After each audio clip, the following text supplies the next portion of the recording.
우리가 은혜를 잊어버린 채 죄책감을 안고 살아갈 때 우리 가운데 나타나는 두 가지의 심적인 상태가 있다라고 하죠. 그 첫 번째가 후회라는 것이고 또 그 두 번째가 수치심이라고 합니다. 후회라는 이 말씀의 뜻은 내가 무엇인가를 했거나 또 하지 않았을 때 나타나되어지는 깨우치고 또 뉘우치는 마음의 상태를 말하는 것입니다. 즉 내가 무엇인가를 행함을 통하여 내가 느끼고 있는 마음의 상태, 그 나쁜 감정이 바로 후회라는 것이죠. 그리고 수치심은 정체성에 대한 것입니다. 스스로를 부끄럽게 여기는 마음인데 이 스스로를 부끄럽게 여길 때 한 가지 우리가 기억해야 될 것은 그 부끄러움이 다른 사람이 나를 바라보는 느낌에 대한 부끄러움입니다. 즉 다른 사람이 나를 어떻게 인식할까? 하나님은 나를 어떻게 받아들여 주실까라는 그런 생각 가운데 나타나는 나쁜 감정, 즉 나에 대한 상대방의 평가에 대한 모습이 바로 이 수치심이라는 것이죠. 여러분, 후회와 수치심은 사실은 우리가 무엇인가를 행동 그리고 하지 않은 그 행동들에 대한 결과이기도 합니다. 그래서 이에 대해서 연구했던 미국의 심리학자 길로비치와 메드백 심리학자는 후회의 심리학이라는 그의 연구 논문에서 다음과 같은 말을 하였습니다. 사람이 자신의 삶을 되돌아볼 때 가장 큰 후회를 일으키는 것은 그들이 하지 않은 일들이다. 처음에는 어떤 행동이 문제를 일으키는 것처럼 보일지 몰라도 장기적으로 가장 큰 후회를 남기는 것은 바로 하지 않는 행동이다 라고 결론을 지었습니다. 그러면서 마지막으로 무엇라고 코멘트를 달아놨냐면 무엇인가 하지 않아 후회가 밀려오기 전에 그 일을 행하라 라고 마지막으로 코멘트를 적어 놓았습니다. 여러분 어떠세요?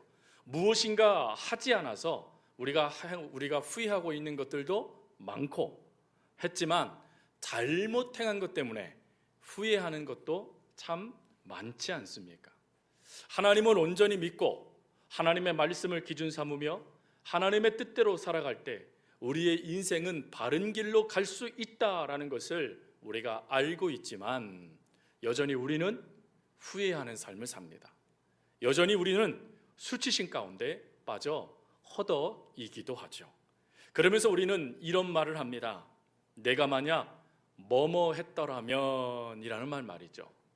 여러분 우리가 무엇인가 하지 않아서 뭐뭐 했더라면 이라는 말을 우리가 지금 제주도라는 이 땅에 살고 있으니까 제주도를 빗대어서 우리가 이야기한다면 아마 대표적으로 이렇게 얘기할 수 있습니다. 내가 만약에 10년 전에 제주도에 땅을 샀더라면 여러분 어떠세요? 10년 전에 땅을 샀더라면 여러분들 이렇게 살지 않았을 텐데 그런 생각 가지시겠죠? 또 학생들은, 청년들, 여러분들 자녀들은 대표적으로 하는 후회가 뭡니까? 내가 그때 부모님 말씀 듣고 공부 열심히 했었더라면 내가 원하는데 내가 가고 싶은데 내가 하고 싶은 거 뭐든지 할 수 있었을 텐데. 또 부모님들은 어떻습니까? 내가 그때 자녀들이 어렸을 때부터 내가 사랑해주고 귀하게 여겨주며 하나님의 말씀을 전해주었으면 좋았을 텐데 다 크고 난 다음에 사랑한다라고 말하니 쑥스럽고 다 커다 보니 하나님 믿으라 말하니 자신의 생각대로 움직이는 모습을 보며 우리는 어떡합니까? 후회하기도 하죠. 또한 그런 후회 때문에 우리는 또한 무엇을 또 경험하게 되냐면 좀 전에 말씀드린 대로 수치심을 느낀다 그랬잖아요.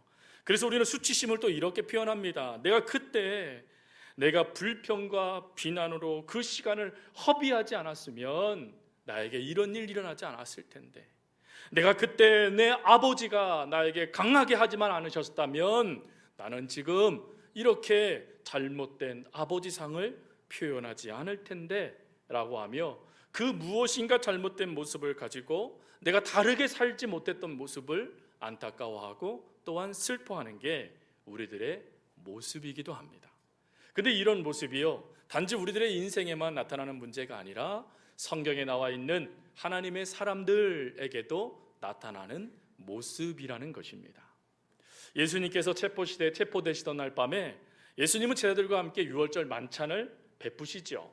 그리고는 제자들과 함께 그것을 다 먹으신 다음에 마지막으로 제자들에게 뭐라고 말씀하시냐면, 그 분위기가 행복하고 기쁨이 넘치는 그 자리에 예수님은 이렇게 말씀합니다. 오늘 너희가 나를 다 버리리라. 여러분, 이 말씀을 들었을 때 제자들은요, 요즘에 줄임말이 유명하니까 갑분싸 한 겁니다. 갑자기 분위기가 싸해진 거예요. 왜 그러냐면 지금 이 분위기는요, 이제 이후에 있게 되어지는 영광을 얻기 전초의 모습이라고 생각했기 때문에 그렇습니다. 이들이 예루살렘에 입성하게 됐을 때 이들은 예수님의 생각과 제자들의 생각은 완전히 달랐죠. 예수님의 생각은 죽음이라는 대성물의 모습으로 그 예루살렘으로 들어오셨지만, 제자들은 이 땅에 있는 모든 정치 세력들을 멸해버리고 로마의 모든 압제를 회파해버리고, 그리고는 예수님이 왕이 되셔서 이 나라를 다스릴 때 자신들은 자의정, 자신들은 우의정, 자신들은 권력의 중심에 있을 거라고 생각했는데, 예수님이 갑작스럽게 뭐라고 말씀하시냐면, 나 이제 죽게 될 거야. 그리고 너희들은 나를 다 버릴 거란다 라고 말씀하시니, 여러분, 그 분위기가요 어땠을까요? 그러자 즉시 베드로는 분개합니다. 오늘 말씀을 보면 그가요, 모두가 주를 버릴지라 나는 결코 버리지 않겠습니다 라고 되어 있는데, 원어를 보니까 저가 분노하며 말하여 이르되, 화를 냈다라는 거예요. 화를 내면서 말하면 뭐라고 말하냐면, 주님, 결코 내가 주님 버리지 않아요. 그러니까 걱정 붙들어 매세요 라고 말하고 있는 거예요. 그러면 주님이 감동하셔서 그럼 그렇지 베드로야, 네가 그럴 줄 알았단다 라고 말씀하실 것 같았는데, 주님이 뭐라고 또 못을 박아버리시냐면, 네가 오늘 닭 울기 전에 나를 3번 부인할 거란다 라고 하며 배반이 아니라 아예 부인한다라는 말씀까지 더해버리셨어요. 그러자 역시 또한 베드로가 분노합니다. 그래서 그는 그 분노 가운데 뭐라고 말하냐면, 제가 주와 함께 죽을지언정 절대 부인하지 않습니다 라고 말하며, 죽음의 잔 내가 마실 겁니다 라고 주님을 다독이고 있는 것이에요. 그러나 여러분, 결론은 어땠습니까? 그 말씀대로 되어졌죠. 겟세마네 동산에서 예수님께서 기도하신 후에, 그리고 기도가 마무리되신 후에 제자들에게 일어나자라고 말씀하시며 가룟 유다를 향하여 걸어가십니다. 여러분, 가룟 유다를 향하여 걸어갈 때 제자들이요 놀라운 반응이 나와요. 다 도망갔대요. 여러분, 왜 도망갔을까 혹시 생각해 보신 적 있으십니까? 도대체 제사장들과 군인들이 몇 명 정도 왔길래, 물론 그들이 칼도 들었죠. 물론 그들이요 몽둥이도 들었습니다. 그렇다고 한다 할지라도 놀라 자빠지며 옷도 버리고 벌거벗은 채로 도망갈 정도라면 무엇인가 그 다가온 세력이 자신들보다 더 크다라는 뜻 아니겠습니까? 그래서 궁금해서 요세푸스의 역사서를 이렇게 읽어봤습니다. 그랬더니 거기에 뭐라고 되어 있냐면, 이때 유다가 대제사장들과 그 로마 군대들의 호의를 받아서 그들을 이끌고 온 숫자가 대략 600여 명 정도 되었다라고 합니다. 여러분, 600여 명 정도 됐으니 겟세마네 동산을 뺑 둘러 쌀 수 있는 거예요. 단 한 명도 빠져나가지 못하도록 둘러싸고 그들을 옥죄어 오는 것이죠. 그러니 여러분, 그때의 공포를 여러분 뭐라고 표현할 수 있겠습니까? 그러니 예수님의 말씀대로 즉시 9명의 제자가 어떻게 합니까? 도망가 버려요. 근데 그 도망가는 순간에도 2명의 제자는 도망가지 않습니다. 이 정도 좀 보면 예수님의 예언 틀렸네 라고 생각되겠지만, 곧 그 예언이 실제가 되는 사건이 나타나게 되어지죠. 베드로와 요한이 멀찌감치 따라갑니다. 저녁이 어두운 캄캄한 밤이었으니 누군지 분간도 되지 않았을 테니 아마 그들은 생각했을 겁니다. 저쪽의 사람들이 데리고 온 사람이겠거니 라고 말이죠. 그런데 불빛 속으로 들어가게 되어지니 드디어 자신의 신분이 탄로나기 시작하는 겁니다. 한 여종이 베드로에게 말합니다. 네가 예수의 제자가 아니냐? 베드로는 말합니다. 아니다. 그리고는 몸이 너무 추워서 불가 곁으로 옵니다. 그랬더니 또 한 사람이 묻습니다. 너 정말 예수 제자 아니야? 베드로가 말하죠. 아니, 나 정말 아니야. 그래서 마지막 한 사람이 또 말합니다. 네가 예수님과 함께 있는 거 내가 봤어. 그래서 베드로가 저주하며 이르되 내가 결코 예수를 모른다라고 부인하게 되죠. 여러분, 그러자 우리가 잘 아는 말씀, 고백하자마자 즉시 뭐가 웁니까? 닭이 울었더라. 고백하자마자 닭이 울었다라는 것입니다. 여러분, 이 닭이 우는 이 모습 단지 닭만 울었나요? 아니요. 누가복음 22장 61절에 보면 더 큰 충격적인 모습이 기록됩니다. 우리 말씀을요 같이 한번 읽겠습니다. 주께서 돌이켜 베드로를 보시니 베드로가 주의 말씀 곧 오늘 닭 울기 전에 내가 3번 나를 부인하리라 하심이 생각나서. 여러분, 예수님이요 베드로가 3번째 말을 딱 하자마자 돌아보셨다는 거예요. 그러면 첫 번째 예수님이 들으셨을까요? 못 들으셨을까요? 들으셨죠. 두 번째는요? 들으셨죠. 3번째까지 다 들으시고는 주님께서 베드로를 바라봤다라는 거예요. 근데 이 바라보다라는 이 단어가 어떤 뜻인가 봤더니요, 눈이 마주치다라는 뜻이에요. 그러니까 베드로가 그 고백을 했을 때요, 아마 이 눈이요 어디에 초점을 둬야지 못해서 이리저리 왔다 갔다 했던 것 같아요. 불안하니까 말이죠. 근데 그 불안하는 순간에 눈동자가 누구와 마주쳤냐면 예수님과 마주쳤다라는 거예요. 이때 베드로에게 후회가 밀고 들어옵니다. 내가 그렇게 절대 하지 않으리라고 맹세했던 그 일이 자기에게서부터 주어졌다는 것을 깨닫자 그는 심히 통곡하며 밖으로 달려 나아가 버립니다. 그럼 이때예요, 예수님을 팔았던 유다는 어떻습니까? 보통 우리가 유다 그러면요 그가 후회는 했는데 즉시 자살했다라고 생각합니다. 아니요, 여러분, 유다와 베드로의 공통점이 하나가 있다라면 그 후에 나타나는 회한이라는 게 누이치며 깨닫는다라는 뜻이잖아요. 그러니까 누이치며 내가 무엇을 잘못했는지를 깨닫는 그 순간까지는 동일하게 갑니다. 그러나 그 방법을 처리하는 방법이 달랐던 것이죠. 유다도요 즉시 깨닫게 돼요. 왜 그러냐면 지금 예수님을 물론 돈을 받고 팔았지만 그 당시에 율법이라는 게 있었습니다.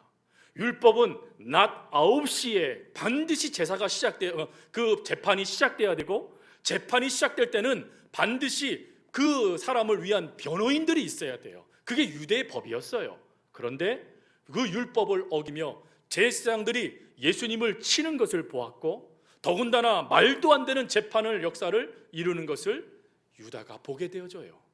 그 모습을 보고는 그가 후회하기 시작해요. 그래서 그 받았던 돈을 제사장들과 그 유대 지도자들에게 던지고는 뭐라고 고백합니까? 내가 무죄한 피를 팔고 죄를 범했다라고 고백을 해요. 즉 후회했다라는 거예요. 자신의 모습에 대해서 후회했다라는 거예요. 후회하지도 않고 이 가룟 유다가 자살한 게 아니에요. 후회했다라는 거예요. 그리고는 그 문제를요 해결하려고 달려들었다라는 것입니다. 그게 유다의 모습이었어요. 그러나 여러분, 이러한 모습 가운데 문제가 발생되어지죠. 이렇게 후회하고 자신의 잘못이 무엇인지를 깨닫고 우는 베드로와 자신의 문제를 깨닫고 이 문제를 해결하고자 그 은을 다시 돌려주며 내가 무죄한 자의 피를 팔았다라고 말하고 있는 그의 모습 가운데 두 가지의 회환을 하나님의 은혜로 가도록 만드는 것을 방해하는 역사가 나타나요. 그 첫 번째가 뭐냐? 회피예요. 여러분, 이 회피에 가룟 유다가 무너진 겁니다. 회피에는 3가지의 중요한 모습이 나옵니다. 첫 번째로는요, 합리화를 하는 거예요. 합리화. 무슨 합리화냐? 이렇게 말하는 거예요. 하나님이 나를 이렇게 낳으셨는 걸 어떡하겠어? 여러분, 가끔 아내들이 당신 도대체 왜 그러냐고, 왜 기도도 안 하고, 왜 하나님 봉사도 안 하고, 왜 그렇게 마음대로 사냐고. 그럼 남자들이 핑계대면서 하는 말이 뭐예요? 하나님 얘기는 일단 꺼내야 되잖아요. 하나님이 나를 이렇게 만드셨는 걸 어쩌겠어. 이게 합리화예요. 합리화. 내 탓이 아니고 하나님이 나를 그렇게 만드신 거라는 거예요. 그러니 그 모습이 나왔다라는 거예요. 여러분, 이런 모습이요 얼마나 많이 우리가 합니까? 아유, 엄마 아빠가 날 이렇게 낳으셨는걸요. 뭐 어떡하겠어요. 엄마 아빠 잘못이지. 여기서 엄마 아빠 낳으셨는 걸 어쩌겠어요, 이거는 합리화지만 엄마 아빠 잘못이잖아요, 이거는 뭐라 그러죠? 이거는 두 번째로 정당화라고 합니다. 즉 그 문제는 내 문제가 아니라는 거예요. 그 문제는 다른 사람 때문에 주어진 거라는 거예요. 즉 나는 모든 거에서 자유롭고 그 자유로울 수밖에 없는 게 다른 사람들이 그와 같이 나에게 했기 때문에 내가 어쩔 수 없이 그걸 행했다라는 거예요. 그래서 부모님 때문에, 이 사회 때문에요. 여러분 왜 자꾸 범죄만 일으켜지면 이 썩을 놈의 사회, 왜 자꾸 그런 말이 나올까요? 왜요? 문제를요 그쪽으로 정당화를 시켜서요 나는 책임 없어 라고 말하고 있는 거예요. 여러분 이거 참 많이 나타나죠. 근데 여기서 끝나면 좋겠는데 하나가 더 있어요. 그게 뭐냐면 비교하기래요. 비교하기. 여러분 비교하기 그러니까 잘 아직 안 닿으시죠? 이런 거예요. 그래도 적어도 나는 뭐뭐 하지 않았어, 이런 얘기예요. 이런 얘기. 그래도 나는 그 사람하고 달라. 그 사람은 이렇게 행했지만 나는 그렇게 행하지 않았어. 그러니 내가 더 괜찮은 거야 라고 하며 그 속에 숨어버리는 모습이 나타나는 거예요. 합리화할 수 있습니다. 정당화할 수 있어요. 그리고 또한 비교할 수 있습니다. 그러나 그 모습의 무서운 점은 나를 보게 만들지 못한다는 것입니다. 내가 어떤 존재인지에 대해서 깨닫지 못하도록 만드는 것이 바로 이 무서운 회피의 모습이라는 거예요. 나를 돌아보지 못하니 어때요? 잘못된 생각 가운데 유다가 잘못된 것을 붙잡고 목매어 죽은 것이죠. 그러나 이것뿐만 아니라요 두 번째의 모습이 또 나타나요. 그게 뭐냐면 잘못된 확신을 갖게 만든다는 것이에요. 여러분 유다의 이야기를 우리가 할 수밖에 없습니다. 그리고 베드로의 이야기를 할 수밖에 없어요. 베드로의 잘못된 확신은 뭡니까? 나는 내가 결정하고 말한 대로 살 수 있어 라는 말이에요. 확신이에요. 여러분 어떠세요? 여러분들이 말씀하신 대로 사십니까? 안타깝게도 말은 말이요 삶은 삶이다. 그게 우리들의 모습이잖아요. 아니 말한 대로만 살아도요 기본이 되는 세상이에요 지금은요. 그런데 말한 대로 살 수 있나요? 아니요, 말한 대로 살지 못해요. 베드로가 그랬어요.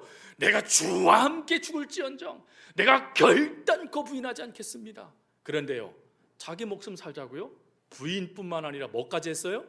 저주까지 해버려요. 베드로가 그랬어요. 그 잘못된 자기 확신 말이죠.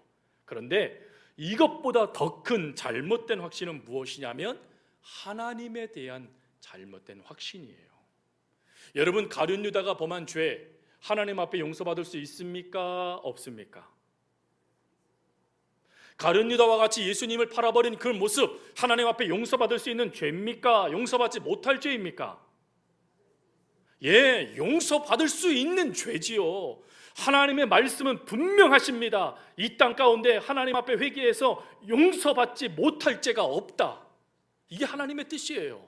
그러나 잘못된 확신이요 내가 저지른 이 죄는 마치 유리창이 깨어져 버려서 완전히 부서져 다시 연결할 수 없는 모습과 같다라고 생각한 거예요.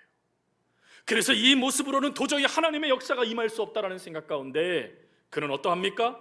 자기가 저지른 그 일이 돌이킬 수 없다라는 확신 가운데 극단적인 선택을 행하고 만 것입니다.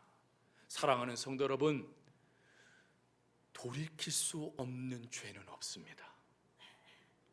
갈기각이 찢어졌을지라도요 심지어 유리컵에 있는 물이 떨어져 바닥에 떨어져 마치 땅속에 다 사라져 버려서 다시 주워 담을 수 없는 상황이 나에게 주어진다 할지라도 하나님 앞에 하나님께서는 그 모든 것을 해결해 주실 능력이 있으십니다. 그러나 잘못된 생각 가운데 침장 빠져드니까요 거기에 그냥 매몰돼 버리는 거예요. 그리고는 확신해 버리는 거예요. 하나님은 나를 결코 용서하지 않으실 거야. 그러면 내가 무엇 할 수 있을까? 죽음으로 이 값을 갚아야지 하고는 자기 목숨을 끊어버리는 거예요. 여러분 이런 잘못된 확신 저와 여러분 가운데 없기를 바랍니다. 그러면 이런 확신 가운데요 베드로는 어땠습니까? 베드로는 이 상황 가운데요 성경 말씀에 보니까 유다와 다른 모습이 나와요. 다른 모습 하나를 기록해 놨는데 그게 뭐냐면 울었다라는 표현이에요. 여러분 우는 게 왜 중요할까요? 메시지 성경에 보면 그냥 우는 게 아니라요, 하염없이 흐느끼며 울고 또 울었다라고 번역되어 있더라고요. 하염없이 울었대요. 하염없이. 그럼 왜 우는 게 중요합니까? 사랑하는 성도 여러분, 혹시 여러분들의 죄 때문에 하나님 앞에 나와서 울어보신 적이 있으십니까? 가슴을 치면서요, 하나님 내가 이런 죄를 졌어요 라고 하며 가슴을 치며 엉엉엉 울어보신 적이 있으십니까? 그 울고 난 다음에 여러분 어떠셨어요? 여러분 그렇게 울고 난 다음에 여러분 마음이 어떠셨습니까? 그 문제에서 조금 놓아지는 듯한 느낌을 받지 않으셨습니까? 왜 제가 이 말씀을 드리냐면, 하나님 앞에서 울 때에 어떤 역사가 일어나냐면 그 우는 것이 하나님을 만나는 통로를 연다라는 것입니다.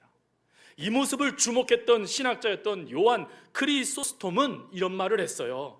죄의 불이 아무리 강력해도 그 불은 적은 눈물로도 꺼진다. 눈물은 죄의 용광로에 불을 끄며 죄의 상처를 닦아준다. 즉 그 모든 걸 통해서 내가 왜 그랬는가 후회하며 회한하며 하나님 앞에 울기 시작했다라는 거예요. 그러나 울었지만 해결되지 않는 문제가 역시 하나가 있었어요. 울었는데요, 그래서 하나님 앞에 울면서 하나님 내가 죄인이 맞아요 라고 하며 가슴을 쳤는데 해결되지 않는 문제가 여전히 베드로의 발목을 잡았다라는 것입니다. 그게 뭘까요? 아까 좀 전에는 유다가 하나님의 은혜에 대한 잘못된 확신에 빠졌다 그랬잖아요. 그런데 베드로도 잘못된 확신 하나가 그를 발목을 잡아버려요. 그게 뭘까요? 그것은 용서의 확신이었어요. 그 모습을 우리가 왜 그 용서의 확신이 그를 발목을 잡았냐면, 그 모습을 알 수 있는 게 요한복음 21장 말씀이 있잖아요. 여러분 요한복음 21장 말씀은 예수님이 부활하시고 부활의 말씀을 선포하시고 그들을 찾아가셔서 샬롬이라고 외치시며 그들을 통하여 내가 먼저 갈릴리로 가겠다라고 말씀하신 다음의 사건이에요. 근데 여러분 그 사건이 주어지면 베드로가 뭐 해야 될까요? 즉시 하나님의 말씀에 힘입어서 주님을 만나기 위해서 달려가야 되잖아요. 그런데 그의 선택은 무엇이냐면 용서에 대한 분명한 확신이 없으니 회피를 선택하는 거예요. 그래서 옛 삶의 모습으로 회귀해 버립니다. 이 회귀가요 단지 확신, 용신의 확신, 용서에 대한 확신이었기에 그 모든 것을 버려보고 도망간 것이다라는 생각이 들지 모르겠어요. 그러나 여러분, 내가 용서의 확신이 없으니까 그에게 잘못된 생각이 밀고 들어간 거예요. 내가 죄에 묻혀서 여생을 보내며 그 후회에 합당한 삶을, 갚는 삶을 내가 살겠다라고 생각하며 그 자리로 지금 베드로가 도망가 버린 것이에요. 여러분, 하나님의 은혜에, 하나님의 사랑에 그것의 조건이 없어요. 하나님의 은혜에 그 어떠한 대가도 없어요. 단지 그 하나님의 은혜의 사랑을 반응하며 그 죄의 문제를 가지고 하나님을 붙잡으면 되는데, 자신이 하나님 앞에 용서받을 수 없다는 생각이 밀고 들어가니까 그냥 자신의 생각을 선택하여 초야에 묻혀버리기를, 요즘에 모 프로처럼 자연인이 돼버리도록 자신의 삶을 방치해버리더라는 거예요. 여러분, 이런 모습이 우리에게 나타날 수 있다는 것입니다. 회피 정도가 아니라 하나님을 오해해서 또 하나님의 용서를 믿지 못해서 그것을 내 스스로의 힘으로 갚겠다라고 옛 모습으로 돌아가 버리는 그 모습이 우리들에게 나타날 수 있다는 것이에요. 그러면 이런 후회와 회한의 자리에 있음에도 불구하고 하나님을 온전히 붙잡지 못하는 이들에게 허락되어지는 하나님의 은혜는 무엇일까요? 지난주 말씀에는 하나님의 은혜를 끝까지 달려와서 그 사람을 추월하여 그 사람과 아름다운 충돌을 일으킨다라고 말씀을 드렸죠. 그러면 오늘은 이런 후회의 삶에 잘못된 확신을 붙잡고 잘못된 생각에 사로잡혀서 엉뚱한 삶의 모습을 살아가고 있는 유다와 베드로와 같은 우리들에게 허락하시는 하나님의 은혜는 무엇이겠는가 하는 것입니다. 오늘 그 은혜를 성경은 세 가지를 이야기해 주세요.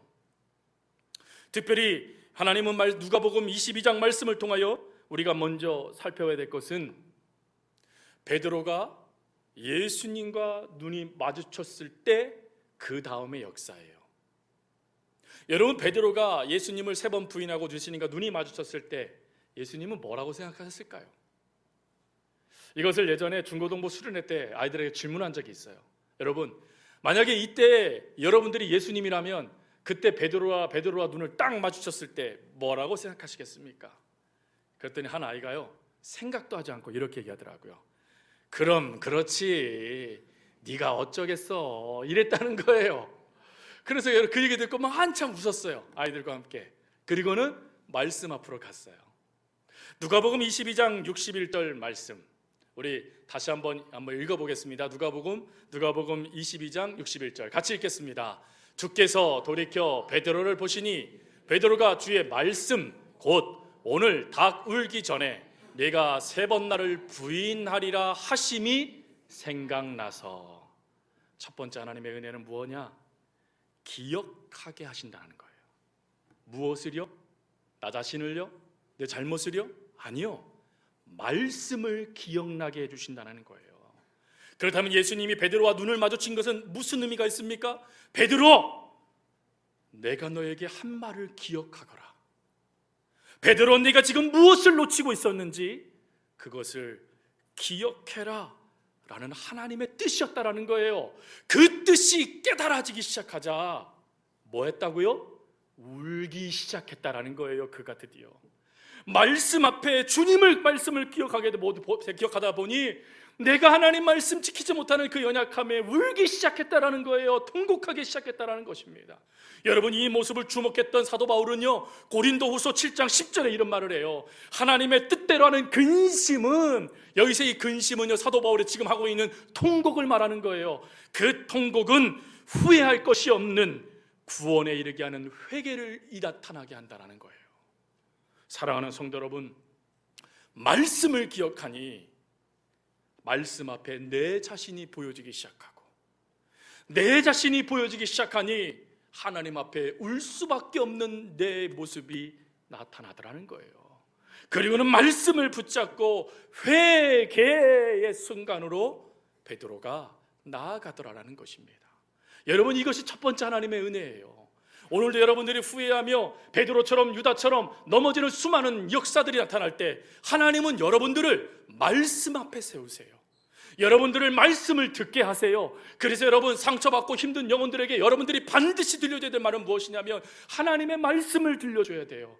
하나님의 말씀이 무엇인지를 보여줘야 돼요. 그 사람이 듣기를 싫어하면 카톡이라도, 그 사람이 듣기 싫어하면 편지라도 쓰면서 그 사람에게 말씀 앞에 설 수 있도록 도와줘야 된다는 겁니다. 말씀은 능력입니다. 이 능력 가운데 베드로가 하나님을 만나는 거예요. 그리고 그 말씀 가운데 오늘 우리도 하나님은 만나기를 원하세요. 그리고 두 번째 조건이 무엇입니까? 두 번째 은혜는요, 하나님이 찾아오셨다라는 것이에요. 초야에 묻혀버리고 후회의 삶을 살며 내 생각대로 이 정도쯤 하면 하나님이 그래도 이해해 주실 거야 생각하며 자신의 옛 모습으로 돌아가 그 모습 속에 하염없이 묻혀져 사라져 버릴 수밖에 없는 베드로에게 우리 주님이요, 찾아오세요. 요한복음 21장 말씀에 보면 베드로가 물고기를 잡고 있을 때 한 사람이 뭇가에서 베드로와 그 사람들, 제자들을 향하여 외칩니다. 너희들이 물고기를 좀 잡았느냐? 그때 이들이 말하죠. 아니요, 한 마리도 잡지 못했습니다. 그때 주님이 말씀하세요. 배 오른편에 그물을 내려라. 내렸더니 여러분, 그냥 물고기가 아니에요. 성경 말씀에 보니까 큰 물고기래요. 그래서 이 큰 물고기가 어느 정도인가 이스라엘에 계시는 교수님께 여쭤봤더니 어느 정도 물고기냐? 간단하대요. 팔뚝만한 물고기래요. 여러분, 이게 몇 마리 잡혔대요? 150마리. 근데 더 놀라운 건 그물이 찢어졌습니까? 안 찢어졌습니까? 성경은 놀라운 거예요. 주신 복을 하나님은 놓치지 않게 하신다는 거예요. 안 찢어졌대요. 그랬더니 베드로가 뭘 깨달아요? 주님이시구나 깨닫게 돼요. 그리고는 그 주님을 향하여서 달려들어요. 그리고 주님께 다가옵니다. 제자들이 그물을 올려서 150마리 단 한 마리도 놓치지 않는 그때에 베드로는 그것이 아닌 주님께로 달려와 주님을 만나는 은혜가 나타나기 시작했다는 거예요. 여러분, 이때의 은혜는 바로 여기에 있습니다. 내가 아무리 용서받고 싶어도 내가 다른 이에게 피해를 준 이가 나를 만나기를 거부해버리면 용서받은 겁니까? 용서받지 못한 겁니까? 용서받지 못한 거죠. 그런데 그 용서받지 못했다라고 생각하는 베드로에게 주님이 찾아오셨어요. 그 얘기는 뭘까요? 내가 너를 용서한다 라는 말씀이라는 것이죠. 그거에 베드로는 머리가 숙여지는 거예요.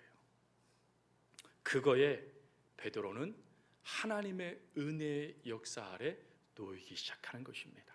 그리고 거기서 끝나나요? 아니요. 하나님은요, 한 가지를 더 하세요. 베드로에게 한 가지의 은혜를 더 부으세요. 그게 무엇이냐면 베드로에게 질문하시며 말씀하셨던 말씀이에요. 주님은 조반을 다 먹으신 후에 베드로에게 물었습니다. 여러분, 베드로가 조반을 먹었을 때, 아침을 먹었을 때요, 그 마음이 어땠을까요? 이게 코로 가는지 이게 입으로 들어가는지 그 알았을까요? 가슴도 여러 번 쳤을 것 같아요. 막 하면서 말이에요. 왜요? 지금 제일 불편한 사람과 지금 밥을 먹고 있는 거예요. 가장 심각하게 저주했던 사람과 눈이 맞은 사람, 배반한 사람, 부인한 사람이 자기를 찾아왔어요. 그것도 하나님의 아들이 말이죠. 그러니 그가 얼마나 불편하겠습니까? 근데 그 불편한 자리에 주님이 어떤 말도 묻지 않으시고 너나 사랑하니? 라는 사랑의 회복을 먼저 일으키시다라는 거예요. 그리고는 중요한 말씀을 하세요. 뭡니까? 내 양을 먹여라 라는 말씀을 하시는 거예요. 여러분, 초야에 무쳐 하나님을 배반했던 그 모든 것을 갚으며 살겠다라고, 그냥 내가 반석이 아닌, 아니 반석이 될 사람들을 내가 도와주는 그냥 그런 삶을 살겠다라고 하며 포기하는 삶을 살 수밖에 없는 베드로에게 우리 주님이 하셨던 말씀은, 베드로야, 너 후회하는 그 삶에 갇혀 있지 말아라. 내가 너에게 주고 있는 이 은혜를 마시고 그리고 이 은혜의 자리로 나아가거라 라고 하며 그를 잡아 일으켜 주시고 계시는 거예요. 사랑하는 성도 여러분, 후회함으로 우리는 머리가 숙여집니다. 수치심 가운데 우리는 눈물을 흘립니다. 그러나 하나님의 은혜는 끝까지 우리에게 따라오세요. 그리고는 우리들을 붙잡아 주세요. 그리고는 일으켜 주세요. 그리고 네 맘대로 살아라 말씀하시는 거 아니라, 베드로야 기억하거라, 내가 너에게 맡겨줄 양이 있단다. 베드로야 기억하거라, 내가 너에게 부어줄 은혜는 네 감정보다, 네 확신보다 더 중요하단다 말씀하시며 그를 일으켜 세워 주셨다라는 것입니다. 여러분, 그 결과 누가 세워집니까? 성경의 그 유명한 인물 누구지요? 마가 요한이 세워지는 겁니다. 마가 요한도요, 배반하는 자였습니다. 마가 요한도 수치심에 빠졌던 사람이었어요. 왜? 선교의 역사가 힘들다고 도망갔거든요. 그 일 때문에 선교팀이 깨져버렸어요. 모든 책임은 마가 요한에게 있는 거예요. 근데 그 마가 요한이요, 다시 일어설 수 있을까요? 그 마가 요한이 다시 복음을 들고 설 수 있을까요? 예, 설 수 있었습니다. 누구 때문에요? 베드로 때문에 말이죠. 베드로가 선교의 역사 가운데 그를 붙잡아요. 그리고 끊임없이 베드로가 자신의 부끄러움을 그에게 이야기해줘요. 그래서 여러분, 다른 어떤 서신서보다 베드로의 부끄러움이 가장 정확하게 기록된 말씀이 마가복음인 것입니다. 마가복음은 마가 요한이 쓴 하나님의 서신이에요. 그를 그렇게 세울 수 있었던 힘은 자신이 경험했던 바로 이 은혜 때문이었습니다. 그렇다면 이 은혜, 하나님은 저와 여러분들에게 주시지 않으실까요? 저와 여러분들에게 이 은혜를 허락하지 않으실까요? 한 이야기하고 말씀을 마칩니다. 어느 집에 갔더니 문에 이상한 게 하나 이렇게 붙여져 있는 거예요. 근데 이 붙여져 있는 게 오래됐든지 그 안을 가만히 보니까 구멍 같아요. 구멍. 궁금하잖아요. 그래서 신방 갔을 때 슬쩍 물었어요. 저거 뭐예요? 그랬더니 얼굴이 빨개지시면서 그냥 목사님, 그냥 그런 게 있어요 그러시더라고요. 그래서 또 한 번 봤죠. 그랬더니 이해가 됐어요. 그 구멍의 크기가 남자 집사님의 주먹 크기랑 똑같은 거예요. 후회할 짓을 한 거예요. 화가 났다고요. 그래서 그게 부끄러워서요, 그림을 붙여놓은 거예요. 근데 여러분 어떠세요? 그런 후회할 짓 저와 여러분에게는 없을까요? 그런 구멍들이요, 가릴 수밖에 없는 모습들 저와 여러분 가운데는 없을까요? 아마 있을 거예요. 그래서 여러분 안심하십시오. 구멍은 여러분들에게만 있는 게 아닙니다. 앞에 있는 목사에게도 있고 우리 성도님들에게도 있어요. 그러나 가리기를 하나님은 원치 않으세요. 그것이 보여지기를 원하세요. 왜요? 그럼에도 너에게 허락하는 내 은혜가 더 크단다 라는 그 역사를 깨닫게 하시기 위해서 말이죠. 사랑하는 성도 여러분, 여러분들의 회한의 자리까지 가지 못하는 그런 모습보다 하나님의 은혜가 더 큽니다. 하나님의 은혜가요 더 강력해요. 그러니 그 은혜를 사모하며 그 은혜를 부여잡고 여러분들의 후회와 수치심을 묵상하지 말고 그것을 뛰어넘어 내 양을 먹여라 말씀하시며 여러분들을 세워주시는 하나님, 그 하나님을 만날 수 있는 저와 여러분이 될 수 있기를 바라고, 그리고 그 은혜 아래 다시금 믿음의 걸음을 걸어갈 수 있는 우리 모두가 될 수 있기를 간절히 주님의 이름으로 부탁드립니다.